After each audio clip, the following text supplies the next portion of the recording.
As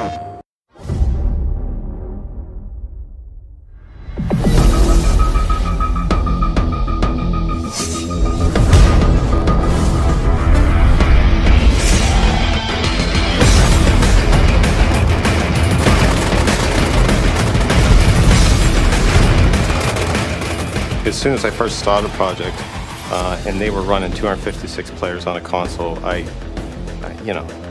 said, okay, this is it. That's just something that nobody else is going to be doing. I don't think they'll be doing for quite some time. And it really is on the sheer level of being able to pull that off on a rendering level, on a gameplay level. It's not just on the networking level. People have traditionally gone like 16, 32, 64. Past that, I mean, it's no man's land, and we're doing it at 30 frames. You know, that's pretty huge. One of the critical things was that we actually optimized enough so that by the time you hit 256 people all starting to converge in and fight, that your frame rate stays up above 30 and you have a nice smooth experience.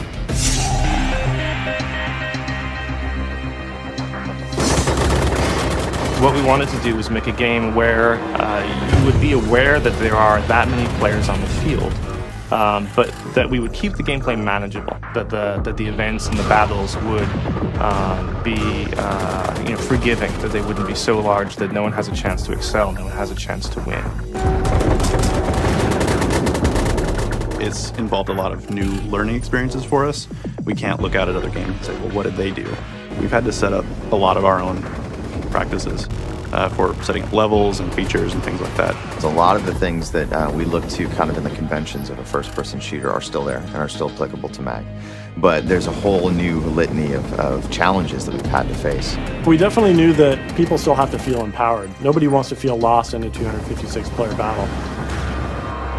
We don't want to have a wide open area and dump 256 players on it. It's dangerous. You're going to be shot from all sides. So we had to add a lot of density and cover in the assets. Another thing is the options. We want to give players options in these 256 player battles in M.A.G. So we have to build all of those into the map to support just kind of the variety of players. So we want to be flexible, setting up areas that new players, it's easy for them to drop in, very accessible, versus more skilled players, let them sneak around. You're looking at crowd behaviors rather than individual behaviors.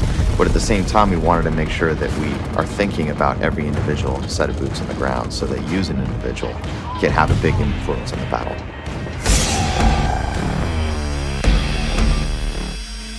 We've set up a lot of the missions to drop players in, find combat within the first couple seconds. It should never be a lack of something to do or shoot at.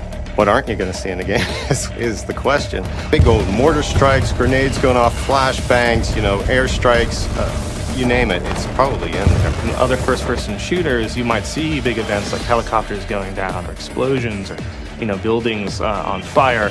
Those things are all scripted. They're happening outside the gameplay space. In M.A.G, it's the first-person shooter where all of those things are happening around you as an effective gameplay. When you jump in there and you start to see, the helicopters coming in and the C-130s dropping just loads of people parachuting in, and there's mortars firing, and you can see all the way across the battlefield. It's really a scale that's difficult to kind of paint the picture for people until they get in and play, but it's something that you're amazed to see.